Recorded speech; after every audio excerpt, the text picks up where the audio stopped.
দিয়া কথাগুলা শুনবো, তত বেশি আল্লাহর রহমত আমাদের উপরে পতিত হবে। আর মনোযোগের মাত্রা যদি কম হয় তাহলে রহমতের মাত্রাও কম হবে। আর কোরআন এই দিকেই ইঙ্গিত দেয়, লাআল্লাকুম তুরহামুন, ইযা কুরিয়াল কুরআন ফাসতামিউ ওয়া আনসিতু লাআল্লাকুম তুরহামুন। বিদায় সবার কাছে অনুরোধ থাকবে, যত বেশি মনোযোগ দিতে পারি বা মনোযোগী হইতে পারি, তত বেশি আল্লাহর রহমত আমাদের দিকে ধাবিত হবে। আর এটা চিরসত্য। মুসলমানের ঘরে যদিও আল্লাহর পছন্দে আমাদের অস্তিত্ব, আমাদের নিজের পছন্দে না, নিজের ইচ্ছায় না, নিজের চাওয়ায় না, পরিপূর্ণটা আল্লাহর ইচ্ছায়, আল্লাহর চাওয়ায়, আল্লাহর ভালোবাসার কারণে মুসলমানের ঘরে আমাদের অস্তিত্ব। যদিও ইসলামের মূল্য আমাদের কাছে খুব কম, আর হাদিসই আছে এক সময় আসবে, লা ইয়াবকা মিনাল ইসলামি ইল্লা ইসম, শুধু ইসলামের নামটা থেকে যাবে। মূল্যায়ন ইসলামের আমাদের খুব কম আমাদের কাছে, কেননা আলোচনাও কম, চর্চাও কম, রাগ হয় না, শিক্ষা দীক্ষাও কম, যার কারণে ইসলামের মূল্যায়ন আমাদের কাছে নাই। কিন্তু হ্যাঁ, বাজারও নাই, কিন্তু একটা দিন ইসলামের মূল্যায়ন খুব হবে। ওটা এই দুনিয়ায় না, এই দুনিয়ার থেকে যখন চলে যাব, এই জন্য কোরআনে পাওয়া যায়, যারা আজকে শুধু কাগজে মুসলমান, কাগজে মুসলমান বোঝেন, জীবনে ইসলামের কোনো ছোঁয়া নাই, কিন্তু যেখানে ধর্ম লিখতে হয় ওইখানে শুধু ইসলাম লেখা দিয়ে আসে, তারা হলো কাগজে মুসলমান। অনলাইনের যুগ, সারা দুনিয়া জানে, ওনার ভিতরে ইসলাম না থাকলেও কাগজে উনি ইসলাম লেখছে। একদিন দুযোগে কাফেররা বলবে যে তুমি তো কাগজে মুসলমান লিখতে, ইসলাম তোমাকে কি লাভ দিল, তুমি তো আমাদের সাথেই আছো। ইয়াউমা ইয়াওয়াদ্দুল্লাযীনা কাফারু, ওই দিন আল্লাহর রহমতে জোশ উঠবে। তখন আল্লাহ জিবরিল আলাইহিস সালামকে বলবে, যারা কাগজেও মুসলমান লেখছে ওদেরকেও দোজখ থেকে বাহির করো। ওই দিন কাফেররা চিৎকার দিয়া বলবে, লাউ কানু মুসলিমিন, আফসোস আমরা যদি কাগজের মুসলমানও হইতাম, তাহলে আজকে চিরদিনের জন্য দোজখ থেকে বাহির হওয়ার একটা সুযোগ হতো। ইসলামের মর্যাদা বুঝে আসবে আমাদের, কালকে বুঝে আসবে, আসবে যদিও নাকি বুঝে আসে না। তো যেটা বুঝাইতে চাইতেছিলাম, যে আল্লাহ সদ ইচ্ছায় আমাদেরকে মুসলমানের ঘরে অস্তিত্ব দিছে, এর চেয়ে বড় একটা নেয়ামত দিছেন, উম্মতে মুহাম্মদী বানাইছে।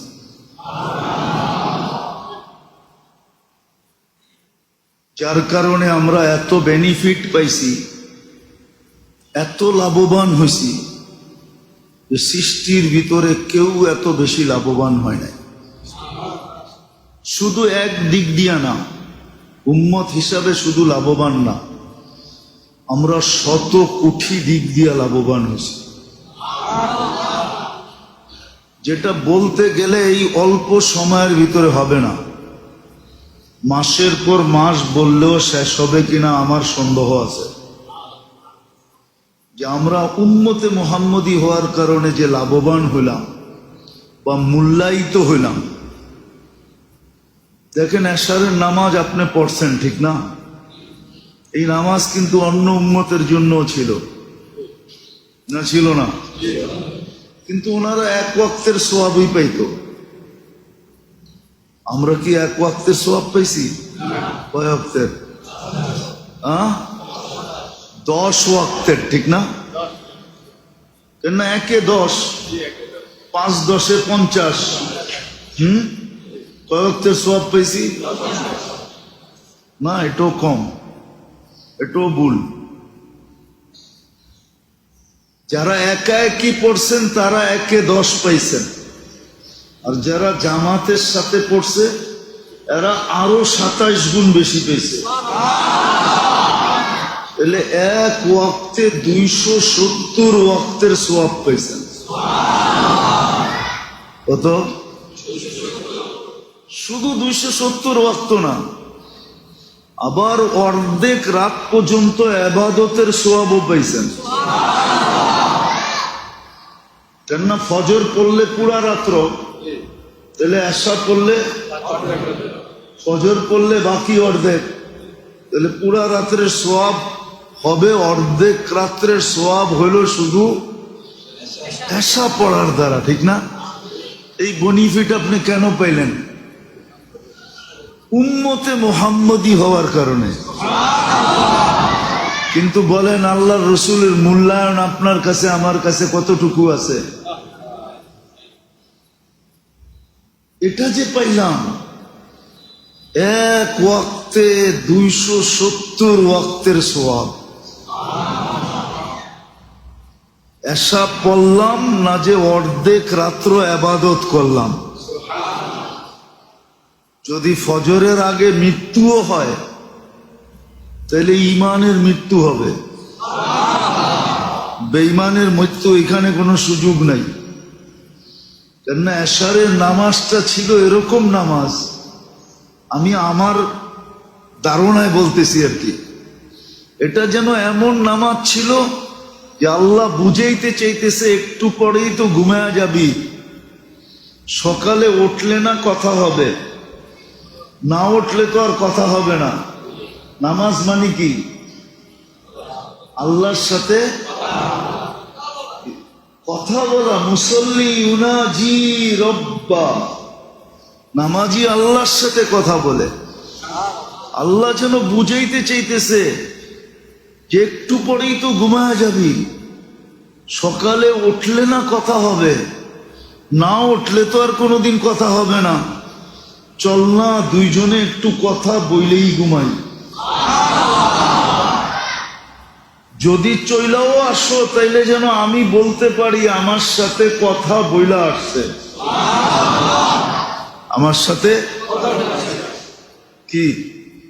আপনি যদি কথা বইলা কারো বাড়িতে যান তাহলে তো দরজা আগের থেকেই অপেক্ষা করতে থাকে, ঠিক না? হ্যাঁ, আর না বইলা যদি ধাক্কা, রাগও হইতে পারে, ঠিক না? যে বলা নাই কওয়া নাই, তুমি আয়া উঠা বসলা, কমসে কম আমাকে খবর দিতা কি। হ্যাঁ, আর যদি আগের থেকে বইলা যায় তো দরজায় কি করতে থাকে? অপেক্ষা করতে থাকে, ঠিক না? তো আল্লাহ যেন বুঝাইতে চাইতেছে সকালে উঠলে না কথা হবে, যদি না উঠলা তাহলে চলো একটু কথা বইলা ঘুমাই, যাতে চইলা আসলো বলতে পারি কথা বইলা আসছে। এশারের নামাজ এটা ছিল। আর নামাজ ছিল তাআল্লুক। কি তাআল্লুক বুঝেন? নামাজে কিন্তু সম্পর্ক বৃদ্ধি হয়। কোরআনে ইঙ্গিত আছে ওয়াসজুদ ওয়াক্তারিব। নামাজের মেইন কিন্তু হলো সেজদা। কি রুকু যদিও আছে, কওমা যদিও আছে, কিন্তু আসল কি নামাজে? কি আসলে বলেন, যারা আমরা নামাজ পড়ি সেজদায় যেই মজাটা পাওয়া যায় এটা কিন্তু রুকুতে পাওয়া যায় না, এটা কিন্তু দাঁড়ায় থাকলেও পাওয়া যায় না, এটা কিন্তু বৈশা থাকলেও পাওয়া যায় না। সেজদায় গেলেই আলাদা একটা কি মজা। আল্লাহ বলছে ওয়াসজুদ ওয়াক্তারিব, সেজদা করতে থাকো, নৈকট্যের সিঁড়ি চড়তে থাকো। আচ্ছা আল্লাহ, এই সিঁড়ি শেষ হবে কোথায়? তার এক হাদিসে আছে লা ইয়াকুনু বাইনি ওয়া বাইনাকা হিজাব, একদিন এরকম হবে তোমার আমার মাঝে কোনো পর্দা থাকবে না। আচ্ছা আল্লাহ, আর কি হবে? একদিন এরকম হবে তোমার আমার আর কোনো দূরত্ব থাকবে না, দূরত্ব শেষ। আচ্ছা আর কি হবে? তো আল্লাহ বলে সর্বশেষ যেটা হবে সেটা হবে আহলু যিকরি আহলু মাজালিসি, তুমি আমার দরবারের লোক হিসাবে গণ্য হবে। আর কি চান? এখন যদি হুজুররা বলে ওইখানে তো জিকিরের কথা লেখা আছে, কোরআনে আছে আকিমিস সালাতা লিযিকরি, নামাজ হলো সবচেয়ে বড় জিকির। না সবচেয়ে বড় না, না হুজুররা মনে হয় মানে না। আল্লাহ নিজে বলতেছে আকিমিস সালাতা লিযিকরি, আমার স্মরণের সবচেয়ে বড় স্মরণের জিনিস হলো কি? নামাজ।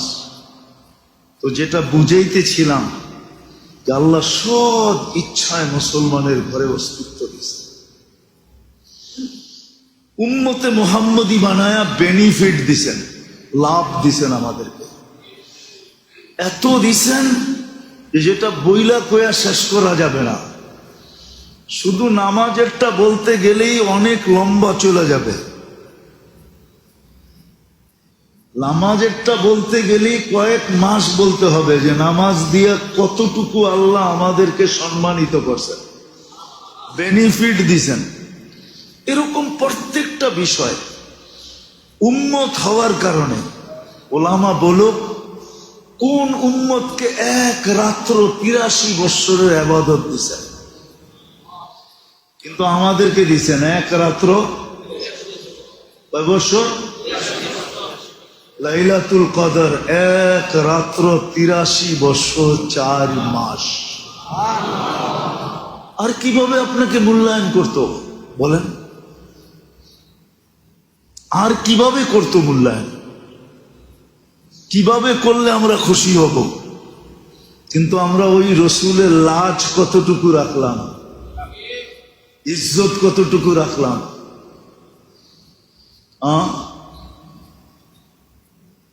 আজকে কি বার?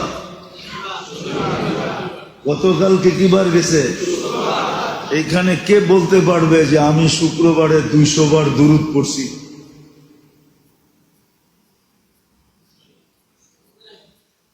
তিন চারজন হাতের করে গণা, ঠিক না? কিন্তু আল্লাহ রসুল তো বলছিলেন শুক্রবার পুরাটা আমার উপরে দুরূদের জন্য দিয়া দাও, শুক্রবার আমার উপরে দুরূদ সবচেয়ে বেশি পড়ো। আচ্ছা আমরা দুরূদ পড়লে আমাদের লাভ হবে না রসুলের লাভ হবে? রসুলের কোনো লাভ হবে না, বরং পুলসেরাতে যদি আটকায়া যাই তো এই দুরূদের ঘাটটি মাথায় দিয়া পার করায় দিবে। বলছিলেন শুক্রবারে আমার উপরে সবচেয়ে বেশি দুরূদ পড়ো, কিন্তু আমরা তো ২০০ বারও পড়ি নাই। ১০০ বার বললেও তো সবাই হাত উঠাইতে পারবেন না যে আমি শুক্রবারে ১০০ বার দুরূদ পড়ছি। অথচ দুরূদ তো ছোট আছে বড় আছে। আল্লাহুম্মা সাল্লি আলা মুহাম্মাদ, এটাও দুরূদ। ইচ্ছা করলে তো ১০০০ কেন ১০,০০০ বারও পড়া যায়। এমনও দুরূদ আছে যে একবার পড়লেই শুধু একদিন না, সপ্তাহভর ফেরেশতা সওয়াব লিখতে লিখতে লিখতে লিখতে ক্লান্ত হয়ে যায়। ওটাও তো শিখি নাই। রাগ হয় না কিন্তু আমার কথা, রসুলের কারণে এতগুলা বেনিফিট পেলাম, কিন্তু কি মূল্যায়ন করলাম বলেন? কবরে যাওয়ার পরে প্রথম প্রশ্ন মান রব্বুকা হবে না, প্রথম প্রশ্ন হবে মান হাদার রাজুলু বুইসা ফিকুম, এই ব্যক্তিকে চিনো কিনা। যদি আমি ১০০ বারও দুরূদ না পড়ি তাহলে আমি ওই দিন চিনবো তো চিনবো কি করে? বলেন, দুনিয়াতে তো দেখলামই না, চর্ম চোখে না দেখি স্বপ্নের চোখে তো দেখতে পারতাম, এটাও তো দেখলাম না। কি দেখছেন? এটাও তো দেখি নাই। আর রসুলকে তো একবার দেখলে ভাগ্য খুলা যায়, যে জীবনে একবার দেখছে ওর ভাগ্য খুলা গেছে, কসম। কেন? ও তো দেখে নাই, দেখা দেয়। দেখে না, দেখা দেয়। দেখা দেয়। বোঝা গেল রসুলের সাথে মহব্বত আছে, বিদায় দেখতে চলে আসে। আমরা তো দেখি নাই। কয়জন হাত উঠাইতে পারবো যে রসুলকে স্বপ্নে দেখছি? যার কারণে এত ফ্যাসিলিটি পেলাম, তো কথাকে গুছায় নিয়ে আসতেছি। দেখি আজকে দিলে লাগে কিনা, দেখি দিলে লাগে কিনা। আল্লাহ সব ইচ্ছায় মুসলমানের ঘরে অস্তিত্ব দিছেন,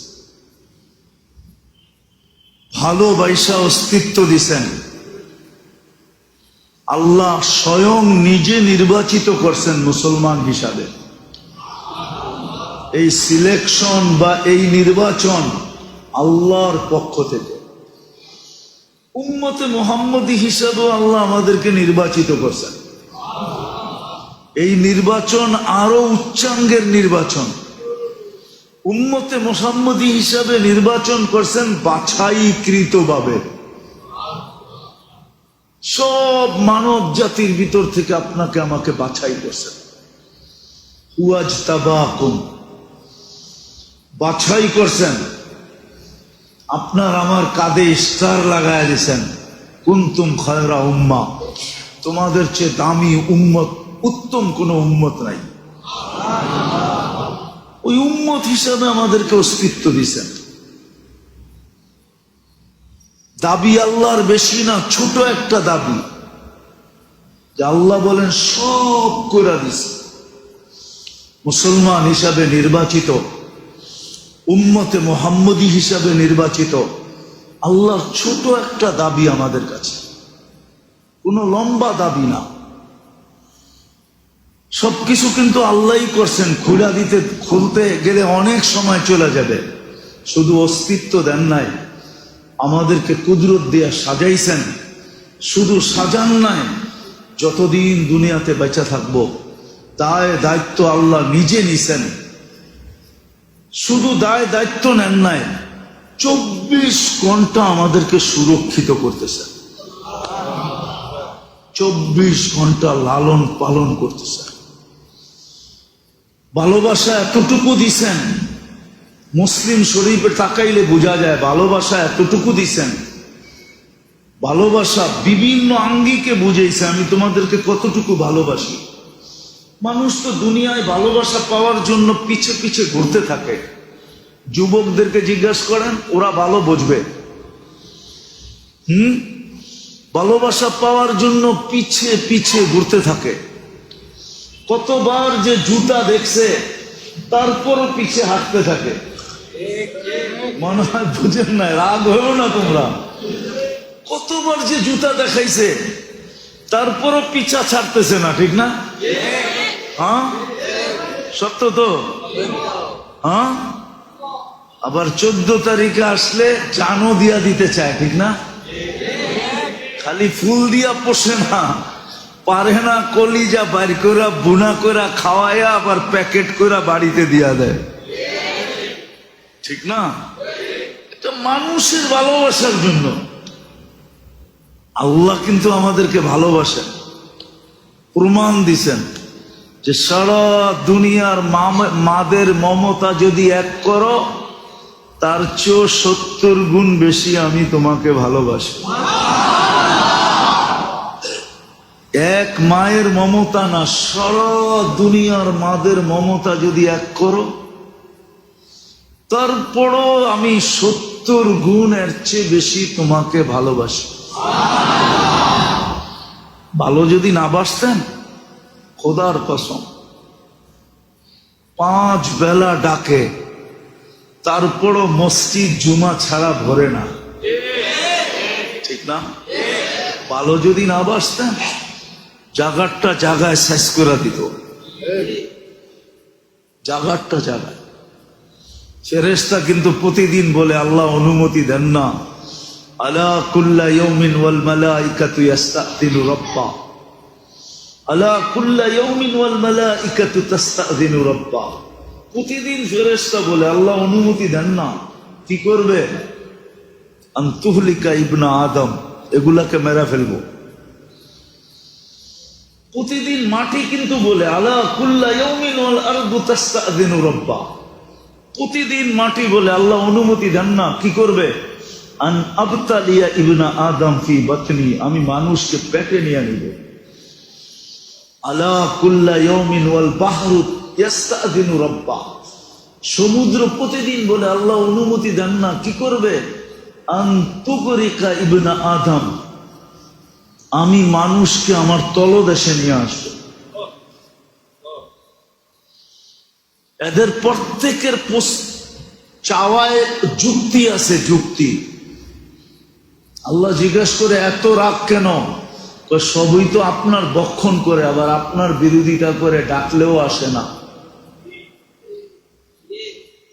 বিরোধিতা তো করে করে, কিন্তু ডাকলেও আসে নাকি?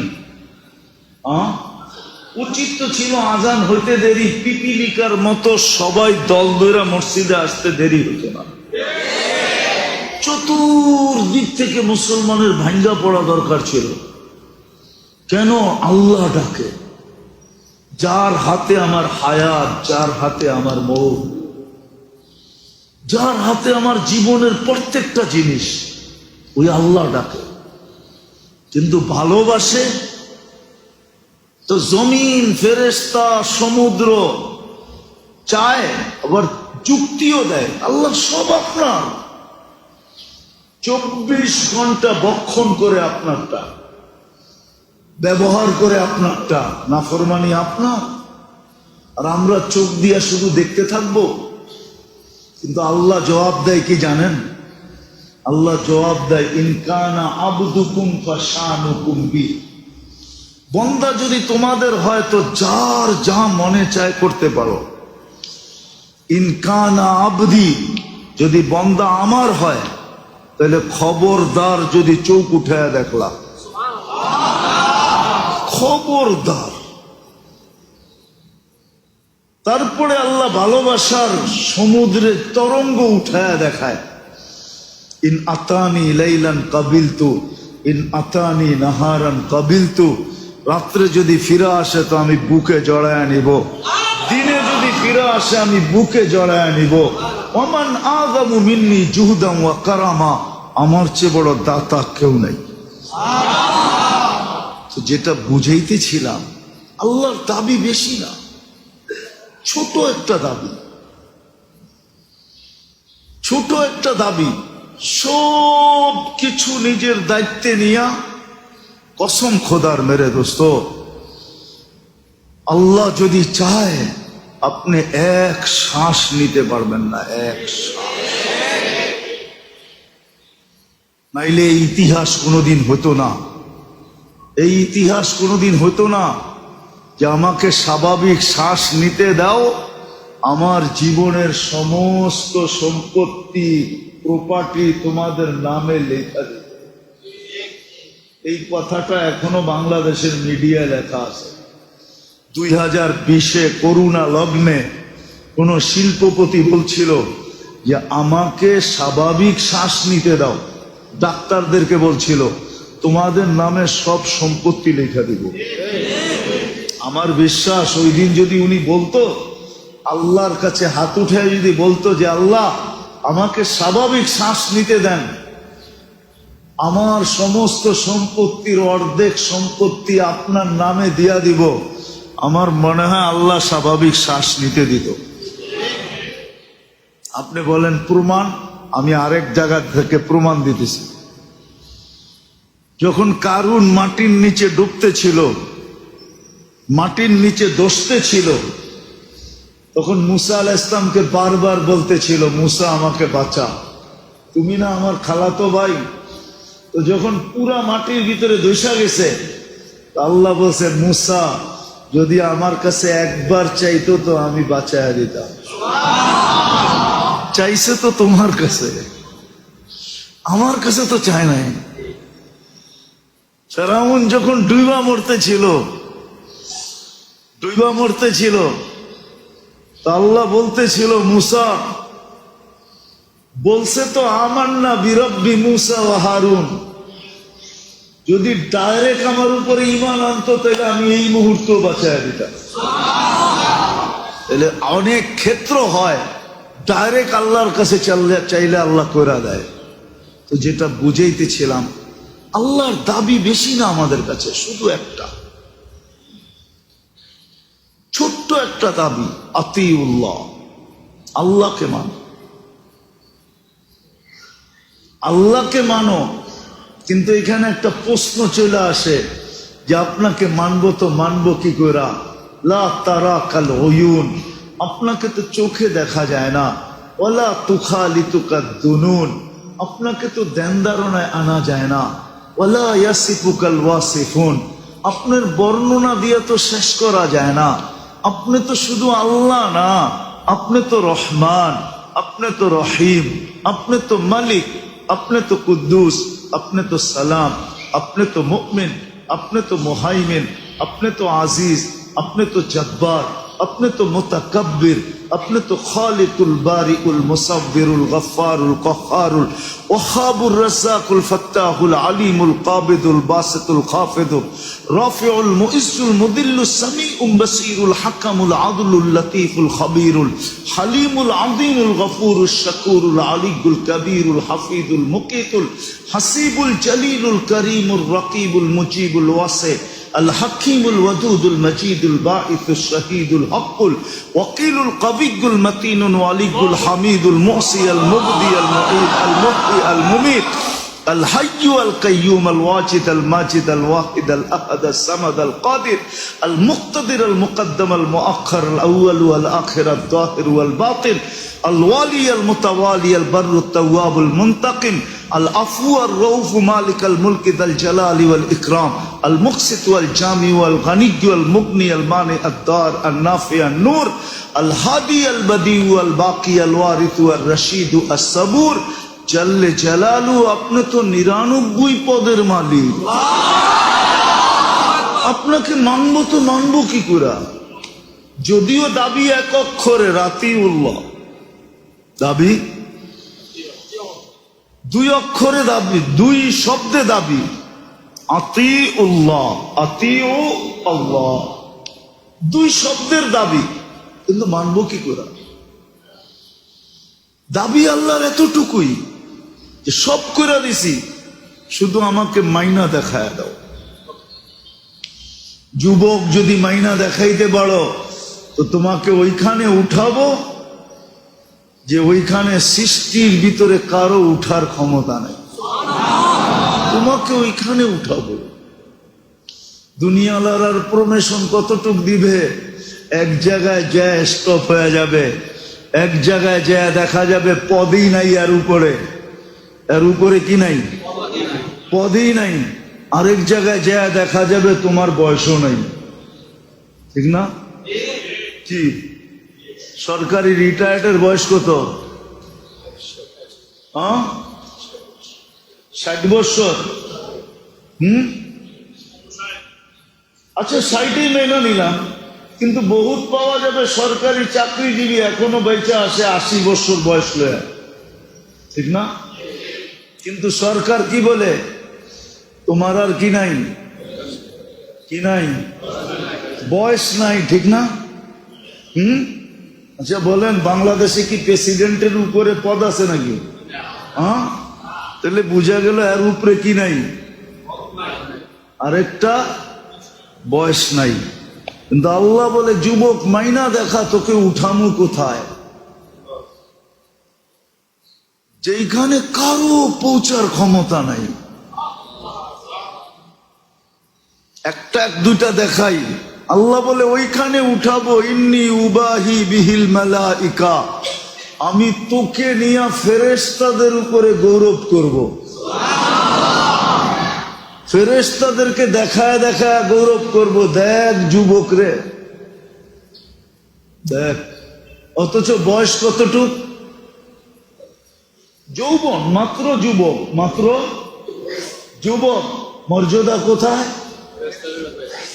গৌরব করতেছে কে? কাদের উপরে?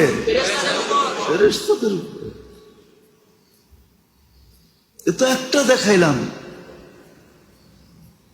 এ তো একটা, আরো তো 100 দেখানো যায়। দেখি যুবকদের দিলে লাগে কিনা, আরো 2-1টা দেখাই।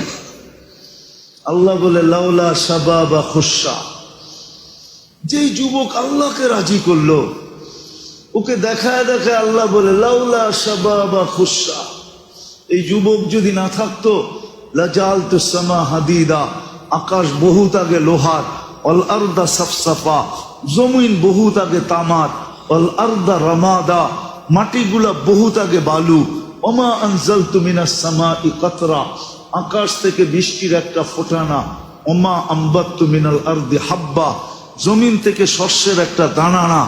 সবাইকে এইভাবে ধ্বংস করে দিতাম, কিন্তু পারি না তো, যুবকের চেহারা দেখলে পারি না। এখন বাবু, আল্লাহকে রাজি করলে যুবক আল্লাহ কিরকম মর্যাদা দেয়, কিরকম? হায় হায়, বলেন তো, খেলা খেলাড়ি দিয়া জমে না দর্শক দিয়া জমে? হ্যাঁ, খেলাড়ি দিয়া তো খেলা জমে না। কিয়ামতের মাঠের বিচারের দিন আল্লাহ যুবককে দর্শক বানাবে, দর্শক। হুজুররা যদি কয় দর্শক, আবার কোত্থেকে পাইল? চলেন হাদিস দেই। দর্শক, ইয়াদিল্লুহুমুল্লাহু তাহতা দিল্লি ইয়াউমা লা দিল্লা ইল্লা দিল্লু, আল্লাহ আরশের নিচে ছায়া দিবে। যুবকদের গ্যালারি ভিন্ন হবে, 60টা গ্যালারি হবে, একটা গ্যালারি যুবকদের হবে। দুনিয়ার স্টেডিয়ামের গ্যালারির মতো বাদামালা গড়বো আর তুমি কিনা খাইবা, ওইখানে সব নিয়ে ঘুরতে থাকবে, তুমি খালি বিনা পয়সায় গ্যালারিতে বসে খাইতে থাকবা আর হিসাব কিতাব দেখতে থাকবা যে কিভাবে হিসাব কিতাব হয়। না হইলে কেন কোরআনে আসবে হাল সুব্বিবাল কুফফারু মা কানু ইয়ামালুন? কাফেরদেরকে যে শাস্তি কিয়ামতের মাঠে দিবে, তো আল্লাহ এই উম্মতের মুসলমানদেরকে জিজ্ঞাসা করবে, তোমাদের মন ভরতেছে না ভরতেছে না বলো, তাইলে আরো বাড়ায়া দেই। তো মুসলমানরা বলবে আল্লাহ মন ভরতেছে, তারপরেও আল্লাহ আযাব বাড়ায়া দিবে, আমাদের মন বাগ বাগ বানায় দিবে, আরো সে নিচে গ্যালারিতে ছায়া দিবে। ঠিক নারী যদি এরকম হয়, আল্লাহকে রাজি করলো, পুরুষ যদি এরকম হয় যে আল্লাহকে রাজি করলো, যুবক যদি আল্লাহকে রাজি করলো, বৃদ্ধ যদি আল্লাহকে রাজি করলো, আল্লাহ বলে শুধু আমাকে রাজি করো, কিন্তু প্রশ্ন তো আমি উঠা দিলাম, রাজি করব তো করব কিভাবে? চোখেই তো দেখা যায় না, দেন ধারণাই তো আসে না, বর্ণনা দিয়েই তো শেষ করা যায় না। তো আল্লাহ বলে আতি উর রসুল, তাইলে আমার রসুলকে মাইনা দেখায় দাও, তাইলেই হবে। আমার রসুলকে মাইনা দেখায় দাও, তাইলেই হবে। আমার রসুলকে মানো, তাইলেই চলবে। মান আতা আর রসুল ফাকাদ আতা আল্লাহ, কোরআনের ঘোষণা। আমার বন্ধুকে মানলেই আমার মানা হয়ে যাবে। কিন্তু যদি আমি কথা গুছায় নিয়ে আসতেছি, যদি প্রশ্ন করি যে রসুলও তো ছিলেন মাত্র 63 বৎসর ছিলেন,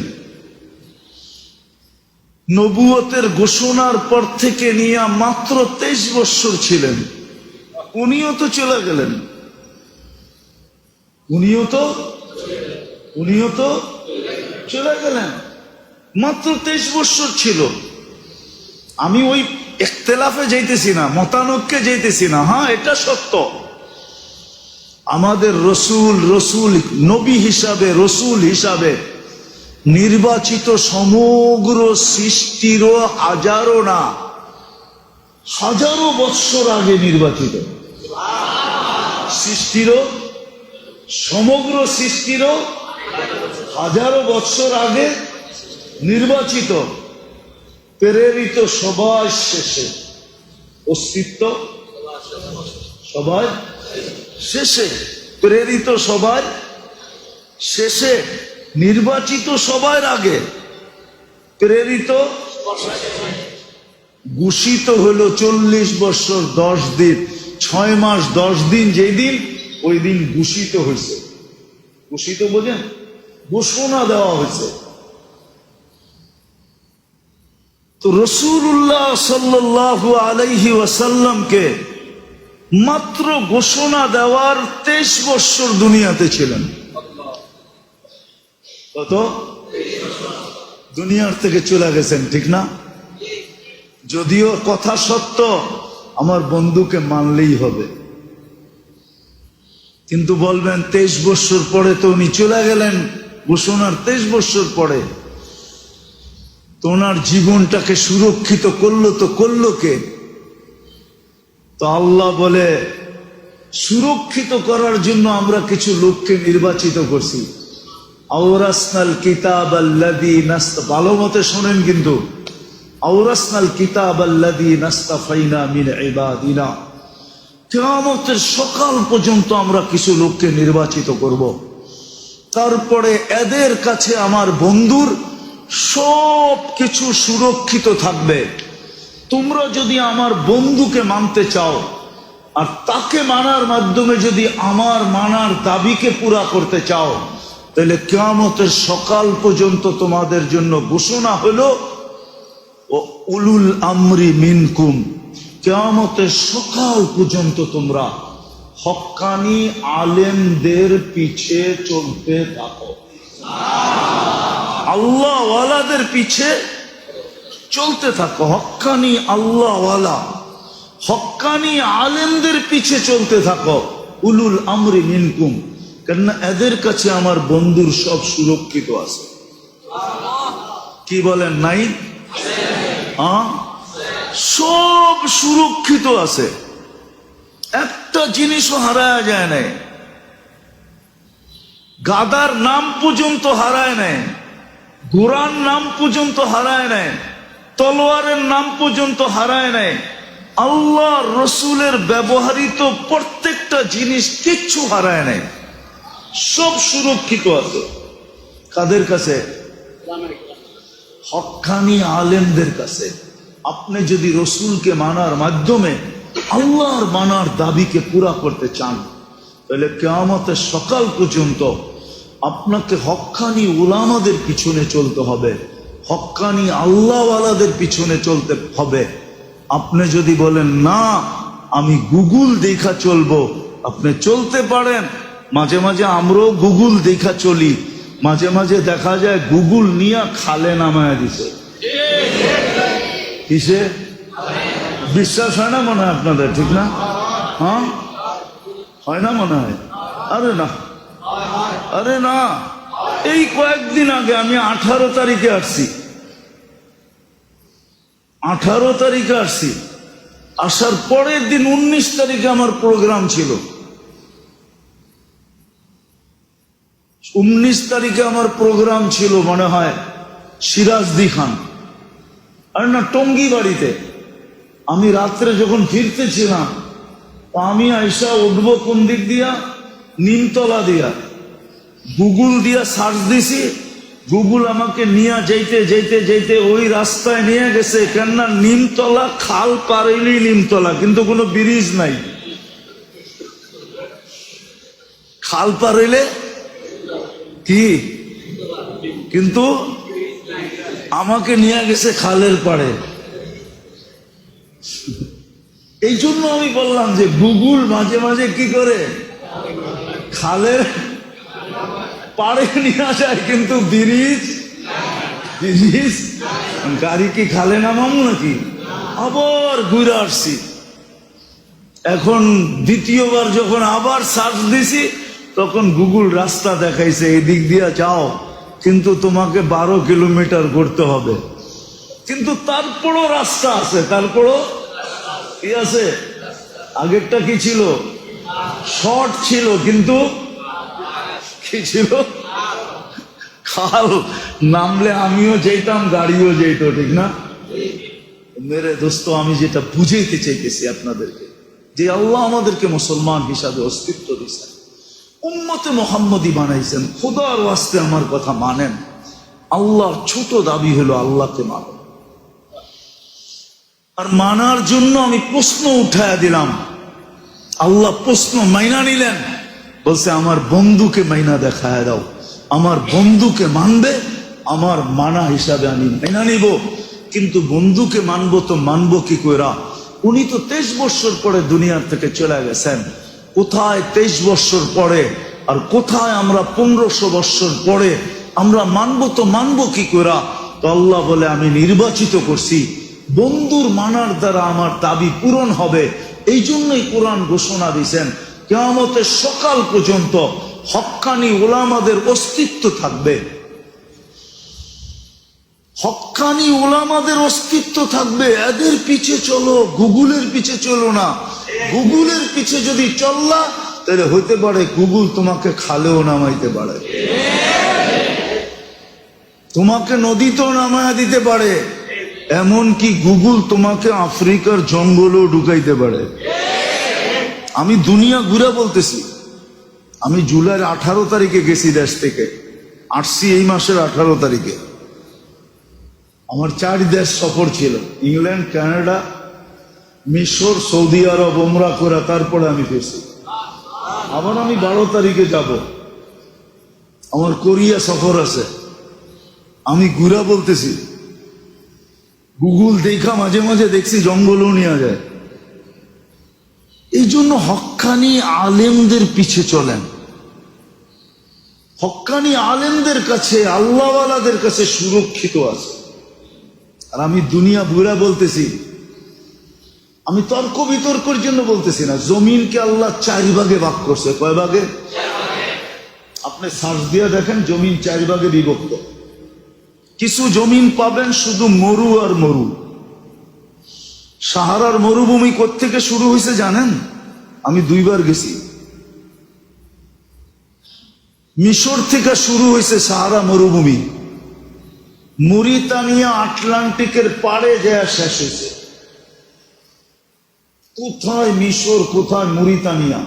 এটা পুরা মিশর, মরিতানিয়া, টিউনিসিয়া, জাজায়ের, মালি, মরক্কো, এই 5টা দেশ অর্ধেকের বেশি মরুভূমি, সাহারা মরুভূমি।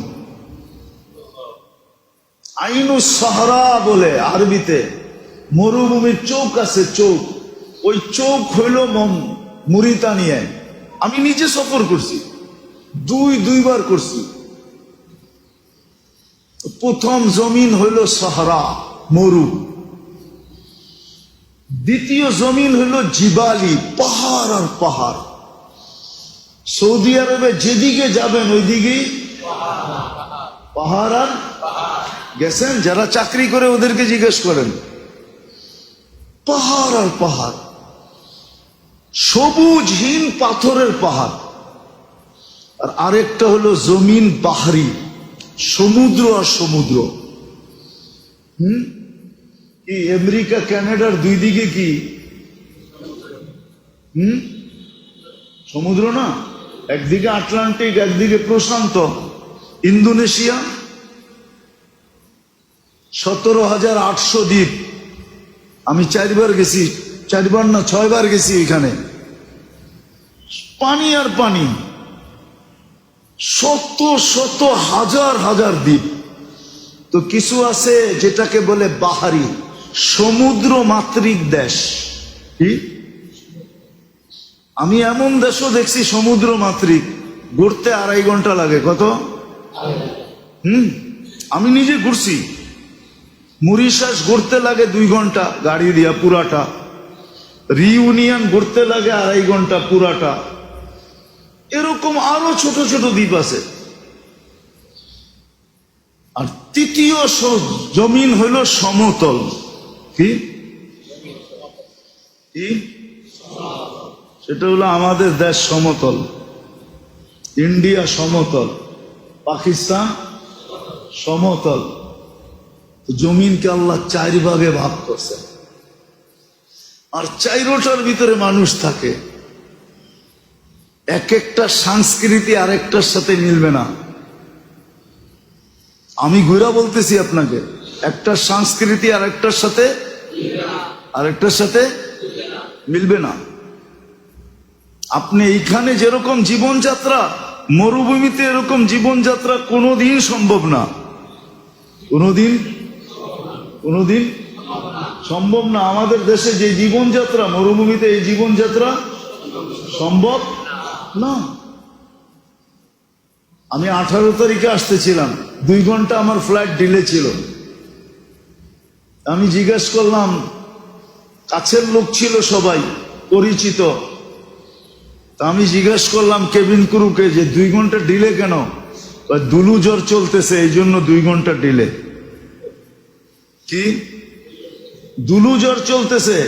প্লেন নামেও না উঠেও না। আমি বলি 2 ঘন্টার দুলু জ্বর? আমি তো 2 বার পড়ছি 1 সপ্তাহ দুলু জ্বরে। 1 সপ্তাহ দুলার জ্বরের ভিতরে ছিলাম।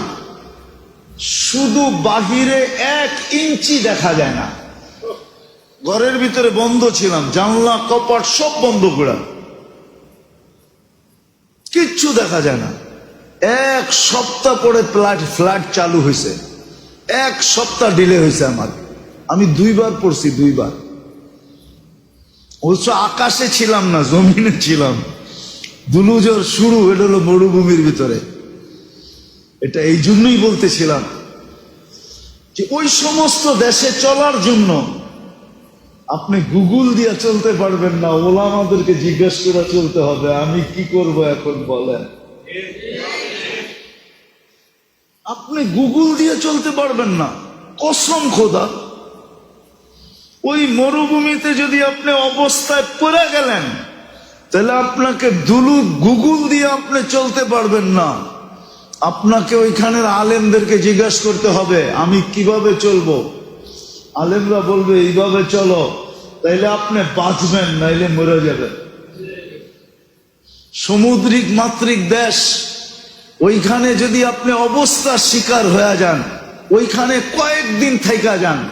হ্যাঁ, গেলেন আর চলে আসলেন এটা না, কয়েকদিন থাকলেন, তাহলে আপনি আলেমদেরকে জিজ্ঞাসা করতে হবে আমি এইখানে কেমনে চলবো। আলেমরা যেইভাবে বলে ওইভাবে চলতে হবে, নাইলে আপনি না খায়া মরে যাবেন। ঠিক পাহাড়ি এলাকায় যদি আপনি একবার ফাইসা গেলেন, আর যদি ওইখানে আপনি গুগল দেখা চললেন, আপনি চলতে পারবেন না। আপনাকে ওইখানের আলেমদেরকে জিজ্ঞাসা করতে হবে আমি তো এখানে ফাইসা গেলাম, কিন্তু আমার তো চলতে হবে, আল্লাহকে রাজি করতে হবে, রসুলকে রাজি করতে হবে, আমি কিভাবে চলবো? তো আলেমরা বলবে তুমি এইভাবে চলো, তাইলে তুমি পাওয়া যাবে। তখন আমার এই বিবেক বুদ্ধি বিদ্যা খাটাইলে চলবে না, আমার গুগল চলবে না, ওইখানে আলেমদের শরণাপন্ন হইলেই আমি বেঁচে যাব। ঠিক সমতল এরকমই।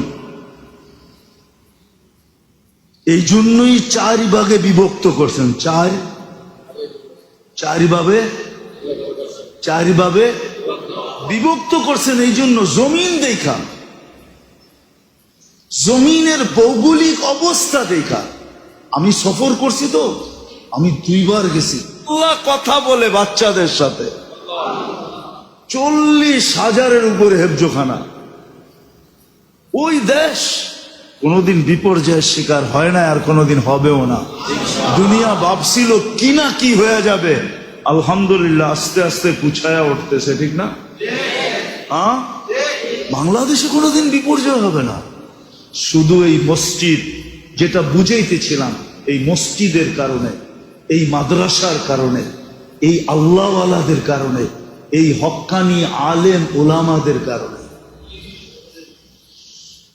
বন্দরের মানুষ শেষমেশ একটা কথা বলা যায়, এইখানে ওই শোয়া আছে কারা জানেন না আপনি? প্রথম যুগে আল্লাহ রসুলের হিজরত হয় না এখনো, 4 সাহাবী বাংলাদেশে আসছিলেন, 2 জন এখনো এই মাটির নিচে ঘুমাইতেছেন।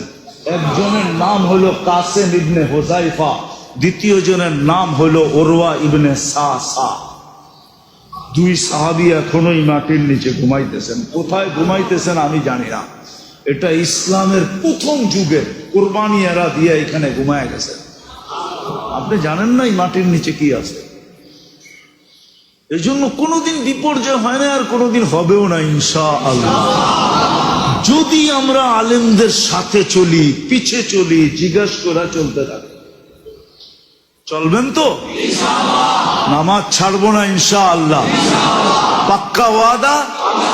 আল্লাহ আমাদেরকে আমল করার তৌফিক দান করেন। ওমা আলাইনা ইল্লাল বালাগ। দোয়া করতেই বল, না করলে হয় না। আল্লাহুম্মা, প্রত্যেকটা মানুষকে কবুল করেন, ছোট বড় আমাদের সবাইকে কবুল করেন। আজকে আমাদেরকে কবুলিয়াত ছাড়া ফিরত দিয়েন না। কবুলিয়াত ছাড়া আজকে আমাদেরকে ফিরত দিয়েন না। কি লাভ হবে? কবুল না করলে আপনার কি লাভ হবে? আর কবুল করলেই বা আপনার কি ক্ষতি হবে? আপনার লাভ আর ক্ষতির থেকে ঊর্ধ্বে বিদায় আজকের আয়োজনকে কবুল করেন, আমাদের শোনাকে কবুল করেন, আমাদের বসাকে কবুল করেন, বিশেষ করে আমাদের তওবাকে কবুল করেন, বিশেষ করে আমাদের অঙ্গীকারকে কবুল করেন। আলেম ওলামার পিছে চলার তৌফিক নসিব করেন, এদের কাছ থেকে জিজ্ঞাসা করে চলার তৌফিক নসিব করেন। আয় আল্লাহ, যার যে পেরেশানি আছে দূর করে দেন, প্রয়োজন আছে মেটা দেন, অসুস্থ আছে শেফায়ে কামেলা আজেলা দায়েমা মুস্তামিররা নসিব করেন। জটিল রোগে যারা আক্রান্ত, হার্টের হোক, কিডনির হোক, লিভার হোক, ব্রেন স্ট্রোক হোক, ডায়াবেটিস হোক, ক্যান্সার হোক, দুরারোগ্য রোগ হোক, ব্যয়বহুল রোগ হোক, আল্লাহ সবাইকে শেফায়ে কামেলা আজেলা দায়েমা মুস্তামিররা নসিব করেন। আল্লাহ এই আয়োজনের কারণে এই এলাকার ভিতরে, এই এলাকার কবরস্থানে অথবা আয় আল্লাহ বন্দরের মাটির নিচে যারা শুয়ে আছে, দুনিয়ার মাটির নিচে যারা শুয়ে আছে, আল্লাহ সবাইকে মাফ করা। বিশেষ করে এখানের শ্রোতা আর আয়োজক যাদের মা বাবা কবরে শায়িত আছে, সবাইকে মাফ করা দেয়, সবাইকে মাফ করা দেয়। আল্লাহ যারা আমাদের কাছে দোয়ার দরখাস্ত করছে, যারা করতে চাইছে পারে না, হক রাখে, সবার জায়েজ তামান্নাকে আপনি পুরা করে দেন, সবার মনোবাঞ্ছনাকে আপনি পুরা করে দেন, সবার আশা আকাঙ্ক্ষাকে আপনি পুরা করে দেন। আয় আল্লাহ, আমাদের দেশটাকে আপনি হেফাজত করেন, আমাদের দেশটাকে হেফাজত করেন, আমাদের দেশটাকে হেফাজত করেন, আমাদের দেশটাকে হেফাজত করেন, আমাদের দেশটাকে শান্তিময় বানায় দেন। আয় আল্লাহ, আয় আল্লাহ যারা বন্যা দ্বারা আক্রান্ত, আয় আল্লাহ এদেরকে ডাবল জাযায়ে খায়ের নসিব করেন, ডাবল বদলা নসিব করেন, ডাবল বদলা নসিব করেন। আয় আল্লাহ হুনাইনের, আয় আল্লাহ তবুকের যুদ্ধের মতো বানায় দেন, যে এক সিজনে 2 বার খেজুর যেটি পাইকা ছিল ওগুলা পারছে, আবার নতুন খেজুর আসছে, আবার পারছে।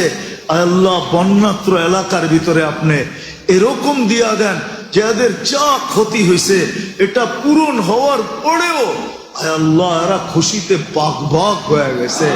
আয় আল্লাহ এদের ক্ষতিকে আপনি পূরণ করা দেন, এদের ক্ষতিকে পূরণ করা দেন। আয় আল্লাহ এদের এই ক্ষতিকে আখিরাতের বদলা হিসাবে আপনি গ্রহণ করা দেন। আমরা যারা সাহায্য করছে, আল্লাহ এদের সাহায্য সহানুভূতিকে কবুল করেন, এটাকে আখিরাতের নাজাতের জরিয়া বানায় দেন। যারা আরো সাহায্য করবে, আল্লাহ তাদের সাহায্য কবুল করেন, এটাকে নাজাতের জরিয়া বানায় দেন। এরকম বিপর্যয়ের থেকে আমাদের দেশকে রক্ষা করেন। আল্লাহ কুদরত দিয়া কোড়া দেন না, আল্লাহ কুদরত দিয়া কোড়া দেন না। আমাদের দেশকে বিপর্যয়ের থেকে আপনি হেফাজত করেন, কুদরত দিয়ে আপনি কোড়া দেন, কুদরত দিয়ে কোড়া দেন, কুদরত দিয়ে কোড়া দেন, কুদরত দিয়ে কোড়া দেন। সারা দুনিয়ার মুসলমানকে হেফাজত করেন। আল্লাহ ফিলিস্তিনকে আপনি জয় যুক্ত কোড়া দেন। কত লাশ দেখবে, আর কত রক্ত ঝরবে। আয় আল্লাহ, আপনি কত কুদরতি তো আমাদেরকে দেখান। কালকে সকালে সূর্য যেন এই খবর নিয়ে ওঠে যে ফিলিস্তিন স্বাধীন হয়ে গেছে। আয় আল্লাহ, আপনি কুদরত দিয়া করা দেন, কুদরত দিয়া করা দেন।